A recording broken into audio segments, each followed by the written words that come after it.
Hello everyone, Assalamualaikum warahmatullahi wabarakatuh. Salam sejahtera untuk kita semua. Pada kesempatan kali ini, saya akan menyampaikan tutorial membuat multimedia pembelajaran interaktif berbasis mobile apps dengan menggunakan aplikasi Smart Apps Creator. Maksud dari multimedia pembelajaran interaktif di sini adalah aplikasi yang multi konten, baik itu teks, gambar, animasi, audio, video, ataupun preview laman website. Semua aset konten tersebut dapat dipergunakan sebagai resource media pembelajaran yang powerful. Aplikasi pembelajaran ini dapat dioperasikan dalam beragam sistem operasi, baik itu dalam sistem operasi Windows, sistem operasi Android pada smartphone, ataupun sistem operasi iOS seperti iPhone ataupun iPad. Langkah pertama, kita persiapkan terlebih dahulu konten media yang akan dibuat, baik itu materi pembelajarannya maupun aset audio visual yang akan dipergunakan. Rancang skenario media sedetail mungkin. Langkah kedua, instalasi aplikasi Smart Apps Creator. Silahkan instalkan aplikasi Smart Apps Creator di komputer.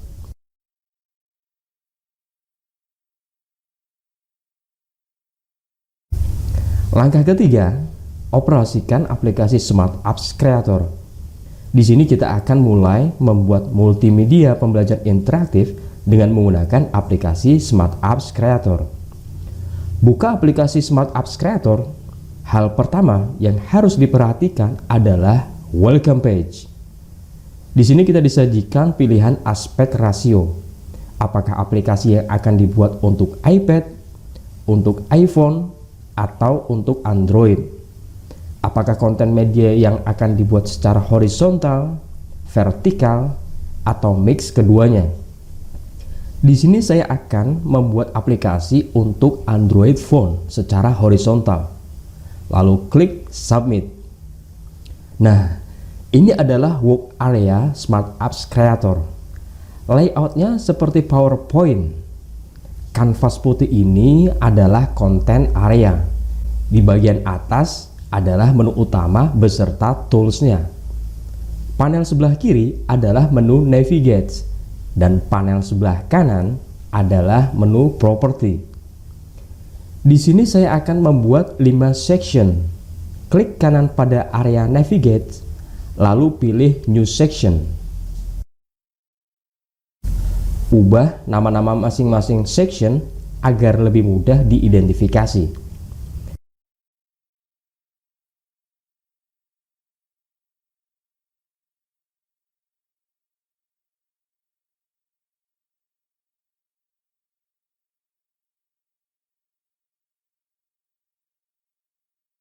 Berikutnya saya akan menambahkan beberapa page baru. Klik kanan pada section navigate, lalu pilih new page. Nah, di sini kita sudah memiliki beberapa section dan beberapa page. Target pengguna aplikasi pembelajaran ini adalah siswa. Jadi, visual media menjadi aspek daya tarik yang sangat penting. Saya akan mengganti background image berwarna putih polos ini menjadi berwarna agar lebih menarik. Kamu bisa mendesain background image menggunakan Adobe Photoshop atau mencarinya di layanan penyedia image gratis seperti Freepik. Klik kanan pada canvas area, lalu pilih insert background. Cari background image mana yang akan dipergunakan, lalu klik open.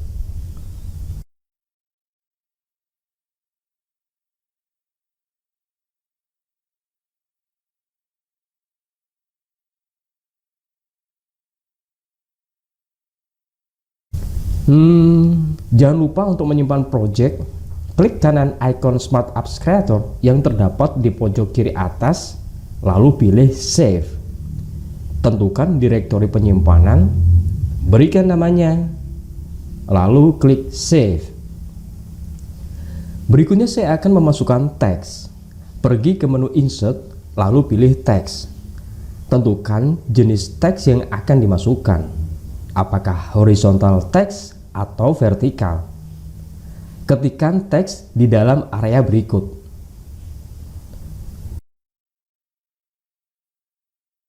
Tentukan jenis huruf dan ukurannya. Kemudian atur proporsi dan posisinya. Aplikasi pembelajaran tidak memindahkan isi buku teks, jadi saya sarankan tidak terlalu banyak teks yang dimasukkan. Lebih baik ilustrasikan konten dengan menggunakan gambar. Pergi ke menu Insert, lalu pilih Image. Cari gambar mana yang akan dipergunakan. Lalu klik Open. Kemudian atur proporsi dan posisinya. Untuk mengintegrasikan antar section, page, atau konten, diperlukan alat navigasi yang disebut dengan button.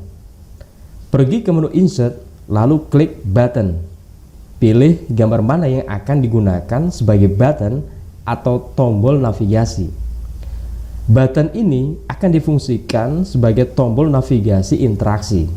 Di sini saya akan memasukkan Next Button dan Previous Button. Next Button akan difungsikan sebagai tombol navigasi ke page selanjutnya. Sedangkan Previous Button akan difungsikan untuk tombol navigasi ke page sebelumnya. Ubah nama button pada menu Layer untuk mempermudah mengidentifikasi objek. Selanjutnya interaksikan image button tersebut. Seleksi button, lalu pergi ke menu Interaction. Klik Touch, lalu pilih Object Button. Kemudian pilih Switch Page. Double klik page mana yang akan dituju, lalu klik Submit.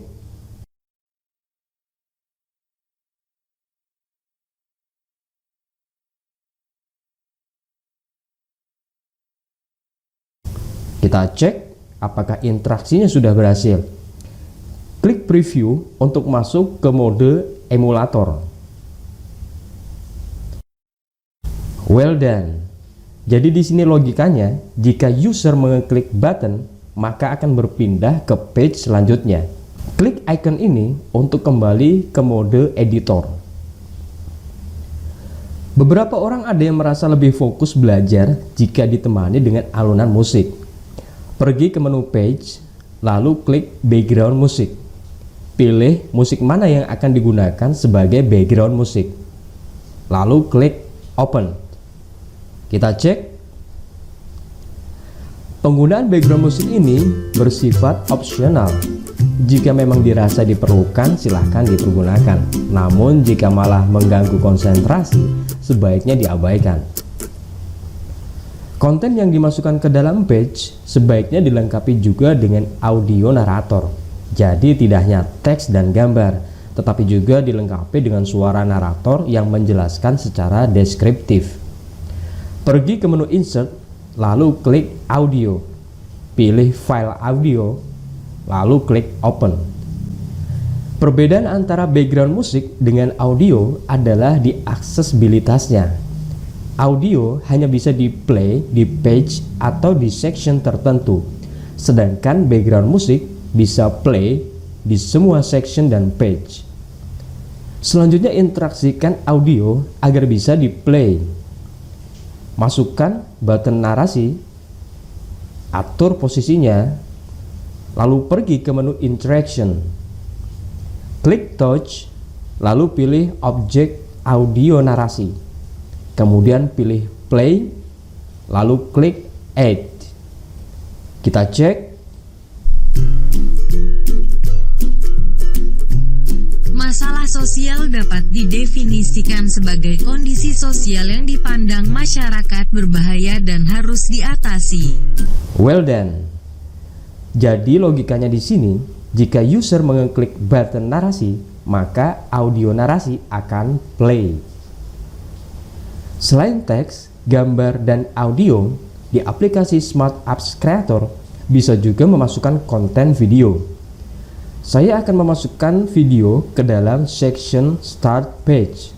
Bisa dibilang video ini sebagai bumper in. Pergi ke menu Insert, klik Video, lalu pilih Local Video. Pastikan video yang akan dimasukkan dalam format MP4. Tentukan video mana yang akan dimasukkan, lalu klik Open. Atur proporsi dan posisinya. Pada menu properti di panel sebelah kanan, checklist play video when browsing. Ini artinya video akan otomatis di play. Kita cek.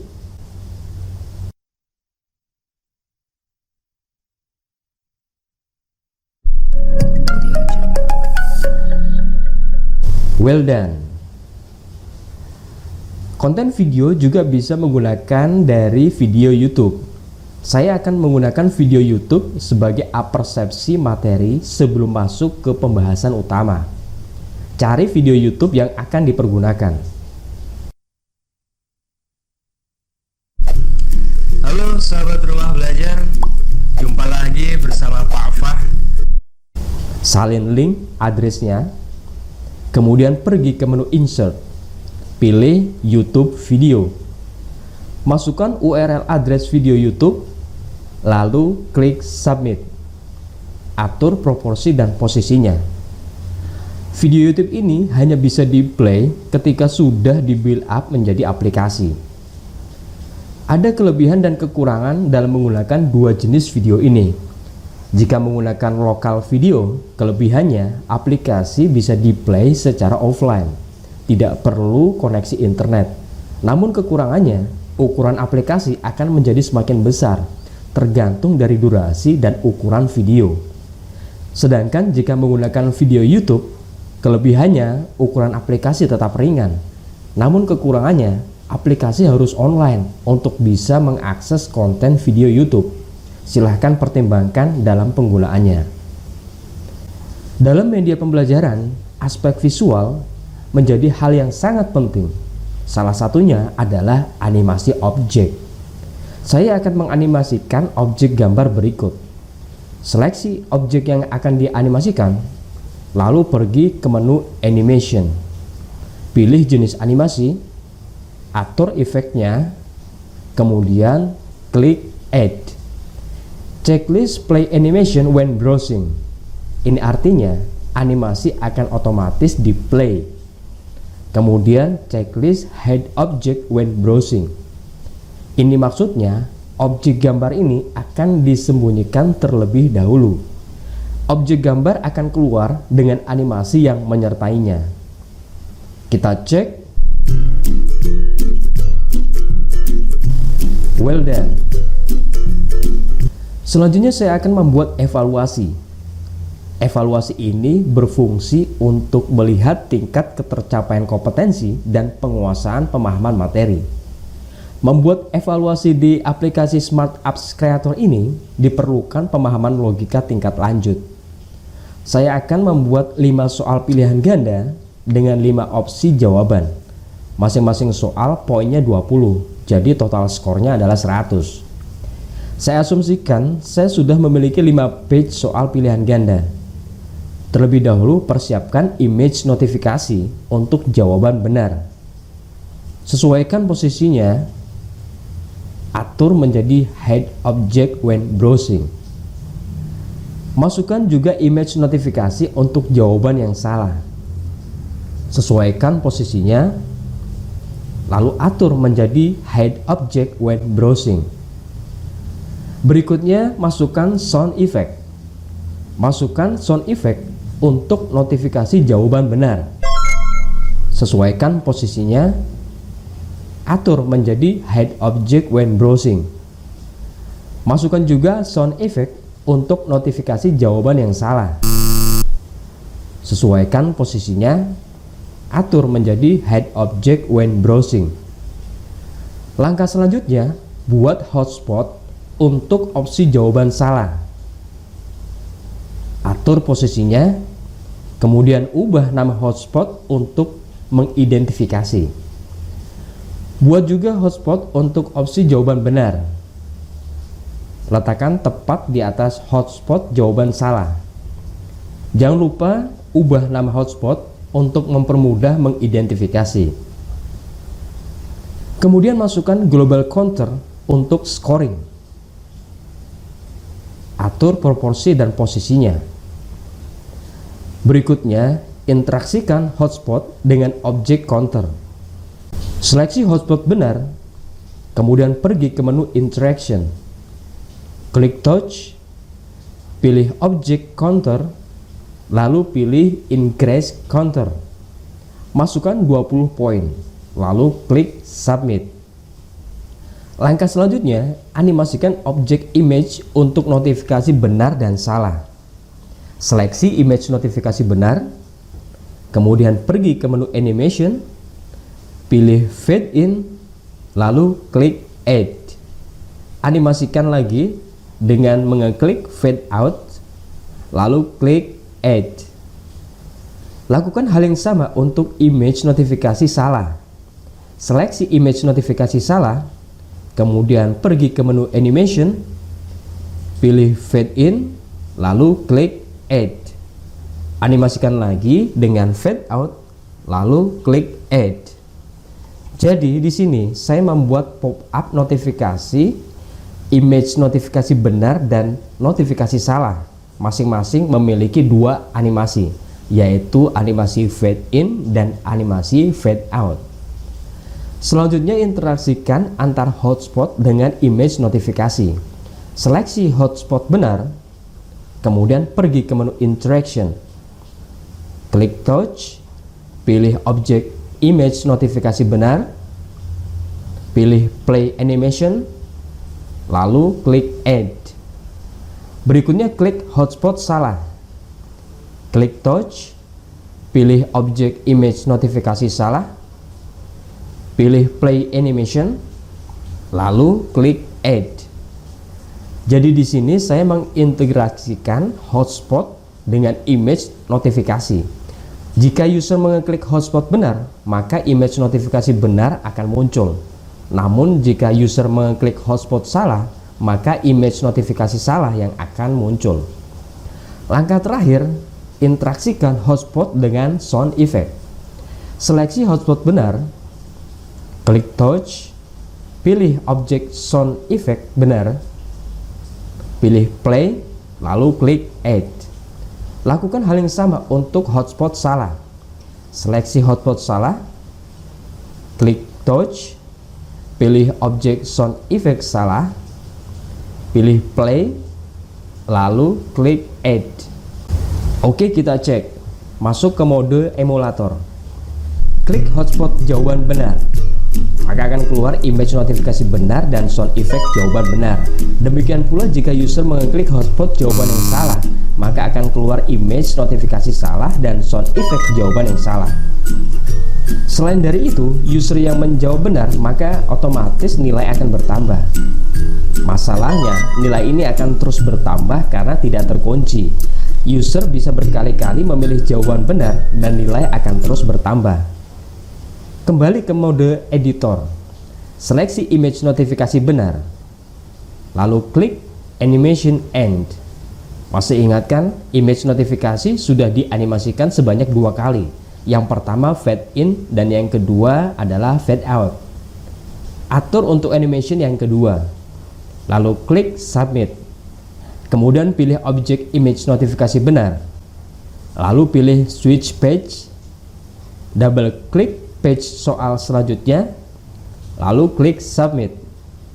Ini maksudnya saya memaksa user setelah mengeklik opsi jawaban kemudian muncul animasi image notifikasi, maka otomatis akan berpindah page ke soal selanjutnya. Lakukan hal yang sama untuk jawaban yang salah. Seleksi image notifikasi salah, lalu klik animation end, kemudian atur untuk animation yang kedua yaitu fade out, lalu klik submit. Pilih objek image notifikasi salah, lalu pilih switch page, double klik page soal selanjutnya, lalu klik submit. Oke, kita cek.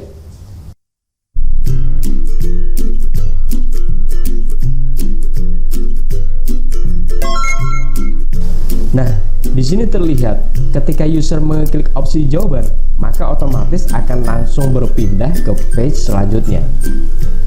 Lakukan hal yang sama untuk page soal selanjutnya. Prinsipnya sama. Ulangi langkah-langkah yang barusan saya tutorialkan.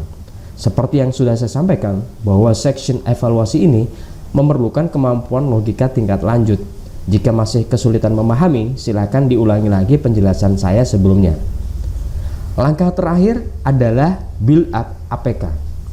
Sebelum di build up menjadi aplikasi, pastikan semuanya sudah fix, baik itu kontennya, teks, image, audio, video, animasi, maupun interaksinya. Klik ikon Smart Apps Creator di pojok kiri atas, lalu pilih Output. Ketik nama aplikasi, masukkan bundle identifier, ketik seperti contoh format berikut, kemudian isikan version code. Selanjutnya, tentukan ikon aplikasi, klik Select, cari ikon yang akan dipergunakan, lalu klik Open. Berikutnya klik Submit, tentukan direktori penyimpanan, ketikkan nama file, lalu klik Save. Aplikasi ini bisa langsung diuji cobakan di smartphone Androidmu. Silahkan instalkan dan selamat menikmati. Well, demikian tutorial membuat multimedia pembelajaran interaktif berbasis mobile apps dengan menggunakan aplikasi Smart Apps Creator. File installer aplikasi dan aset-aset pendukung plus bonus template sudah saya siapkan link downloadnya di kolom deskripsi. Jika ada pertanyaan, silakan sampaikan di kolom komentar. Jika tutorial ini bermanfaat, silakan di-share. Dengan membagikan video tutorial ini akan menjadi lebih banyak manfaat bagi yang lainnya. Terima kasih dan wassalam.